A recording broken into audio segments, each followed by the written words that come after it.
Hey, welcome back. I'm Jen Ward, a financial coach at Family and Finance Success. Today, I am excited to share with you 8 financial goals that you can set that do not take a lot of money or any money at all. I bet you didn't think that that was possible, did you? Stay tuned. A lot of the times I will sit down with a client or I will answer an email about how do I set financial goals when I'm living paycheck to paycheck or I'm barely making it or I'm really not making it at all.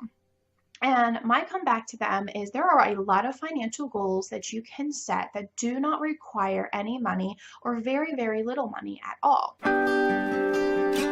The very first one is to track your expenses. And you might be thinking, why should I make this a goal? Well, tracking your expenses will help you determine where your money is going.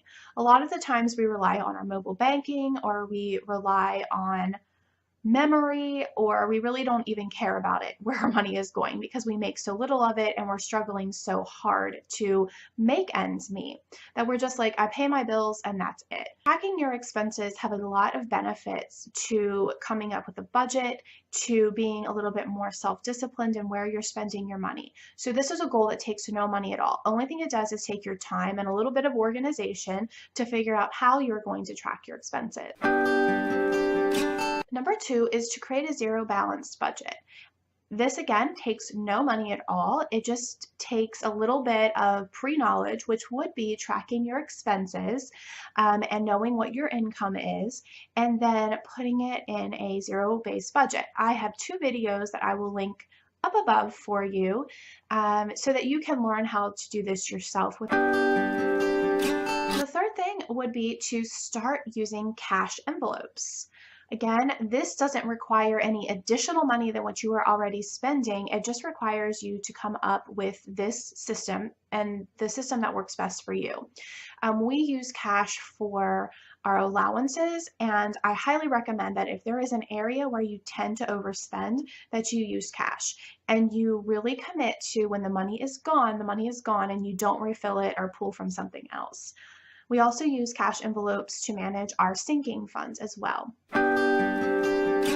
The fourth goal that you could plan for this year is to have a sit down with your spouse and talk about finances. And a lot of people are probably clicking the video off right now. I know people are really, really kind of like, oh, finances make me and my spouse just come undone. And that's why it's a good thing to sit down and do this. You have to get over that in a lot of ways and come together, have this sit down where you can talk about where you currently are, where you would like to see yourself, and maybe create goals. I truly believe that finances include both spouses. There's not too many situations where I would say otherwise. So if this isn't something that you're already doing, schedule it once a month and then see if you can schedule it twice a month and then see if you can kind of get it to where every week you're talking about finances. And then it won't feel so taboo and you won't have all of these, just aggressions, basically. My fifth goal would be to read a finance book. There are tons of books that you can get free from the library, so maybe make a goal to get a library card and then pick out some finance books. There's a bunch of books about money management. I actually have that as a blog post coming up soon. So if you have a great financial book recommendation, you can leave it in the comments below, and I would love to add that to the blog post. I think when you are reading and really concentrating on learning new skills on how to manage money, you'll start seeing that overflow into your actual finances and your budgets. So I think it's a great goal, and it doesn't have to cost any money if you use the library. My next goal, which would be the sixth goal, does require some money, but it's probably not as much money as you think, and that is over the course of this year, 2018, to save $1,000. Now, this $1,000 can be in addition to an emergency fund if you already have one, so $1,000 may not meet where you're at right now, and that's okay. So whether it's $500 or $1,000, but I would challenge yourself with this. I don't want to make it so easy that $1,000 might be simple and you could save that in 3 months. Well, then can you start saving 1 month's income? Or can you save for a home down payment? Or can you save to purchase a new car? So create a goal of saving. My My seventh goal for you is if you are already in a pretty good financial situation where you're not living paycheck to paycheck, you're able to save, you have a 401k, and you're doing future retirement planning already, I would encourage you to learn about investing. This is kind of that elusive thing that a lot of people they skip out on. They just let their money build up in savings accounts, which there's nothing wrong with.